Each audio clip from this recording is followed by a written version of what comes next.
آج میں دو بڑے اہم ایشوز کے اوپر بات کروں گا، لیکن اس سے پہلے جو پچھلے کئی دنوں سے ایک تماشا بھی چل رہا ہے وہ بھی آپ کے سامنے ہے، اور اس دوران ایسی اہم چیزیں ہوئی جس کے اوپر وہ بحث نہیں ہو سکی جو ہونی چاہیے تھی۔ آپ دیکھ رہے ہیں کہ بحث کا رخ کس طرح تبدیل ہوتا ہے، کس طرح ڈیبیٹ جس اہم ایشو کے اوپر ہونی ہوتی ہے وہ نہیں ہوتی۔ تو سب سے پہلے تو میں 21 سیکیورٹی فورسز کے جو اہلکار شہید ہو گئے، جن کی وجہ سے آج پاکستان میں آپ جلسے بھی کر سکتے ہیں، جلوس بھی ہو رہے ہیں، اللہ کا شکر ہے کہ پاکستان میں امن ہے، اور جو دنیا نہیں کر پائی وہ پاکستان نے کیا کہ دہشت گردی کی جنگ میں اللہ کا لاکھ لاکھ شکر ہے کہ ہم کامیاب ہوئے، اور آپ اس کے ثمرات بھی دیکھ رہے ہیں کہ آج پاکستان ٹیررزم سے نہیں ٹورزم سے جانا جاتا ہے۔ تو پہلے میں ان شہید اہلکاروں کو پوری قوم کی طرف سے سلام پیش کرتا ہوں کہ آپ کی وجہ سے پاکستان میں آج یہ امن ہے۔ پھر اس کے بعد مزار قائد پہ جو ہوا، میں بحیثیت پاکستانی دل دکھتا ہے، اور جس کے اوپر بحث ہی بالکل نہیں ہوئی وہ یہ کہ آپ نے قائد کے پاکستان کے ساتھ یا قائد کے اصول جو تھے اس کے اوپر تو آپ نے عمل درآمد تو چھوڑے، قائد کے پاکستان کے ساتھ جو کیا وہ سب کے سامنے ہے، لیکن قائد کے مزار کے اوپر اس قسم کی چیزیں کرنا، پھر اس کے اوپر بحثی نہ ہونا، وہاں پہ جو ایک سمبولک احترام تھا، کیونکہ اصول سے تو آپ بہت دور چلے گئے، وہ بھی آپ نہیں کر سکے، تو اس کی نہ صرف میں مذمت کرتا ہوں بلکہ پوری قوم کا اس پہ دل دکھا ہے۔ ایک اور آپ نے دیکھا کہ جلسوں میں جو خاتون اول کے بارے میں زبان استعمال کی گئی، آپ نے تو سیاسی لوگوں کو تو آپ معافی نہیں کرتے، یہ تو مافیا ہے، ان کو تو آپ معافی نہیں کرتے، ان کے اوپر تو آپ جو بیہودہ الزامات، جو گھٹیا جملے جو آپ کستے رہتے وہ تو ہوتا ہے، لیکن جو گھر میں خواتین بیٹھی ہے آپ ان کے اوپر بھی اپنے جلسے جلوسوں میں ان کا بھی ذکر شروع کر دیتے ہیں، تو یہ انتہائی قابل مذمت ہے، اور ہماری سوسائٹی بھی اور ہمارے لوگ بھی، ہمارا کلچر بھی اس کی اجازت نہیں دیتا، بلکہ کہیں پہ بھی اجازت اس کی نہیں ہو سکتی، تو اس کی مذمت کرتے ہیں۔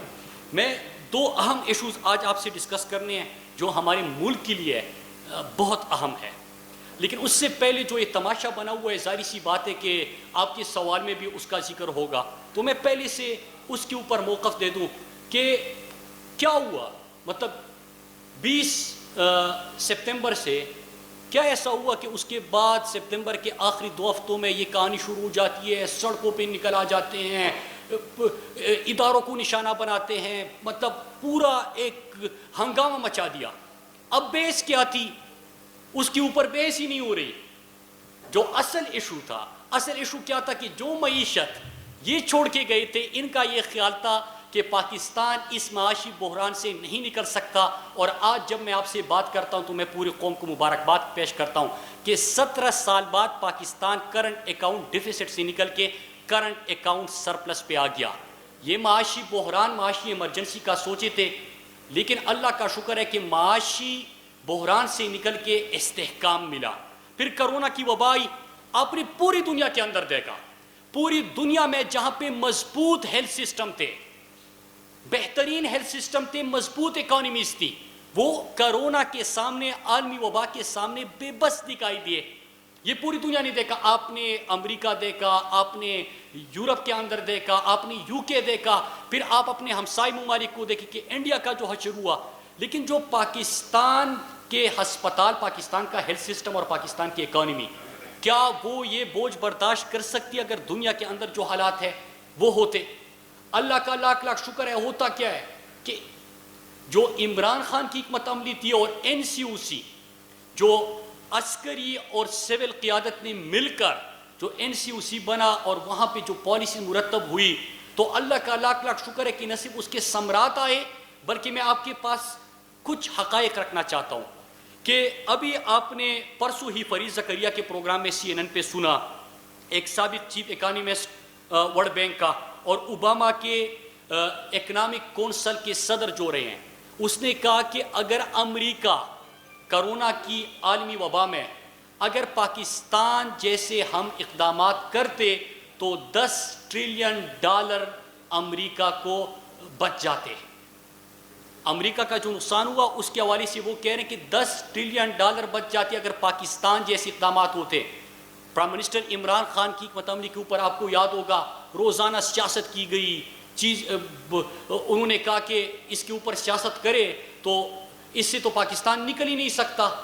اپوزیشن پارٹیز کہہ رہی تھی کیوں؟ کیونکہ ہیلتھ سسٹم ایسے چھوڑ کے گئے تھے کہ 40 سال حکومتوں کے بعد پیٹ بھی خراب ہو جائے تو باہر علاج کرتے ہیں. تو یہ اسپتال تھے آپ کے پاس.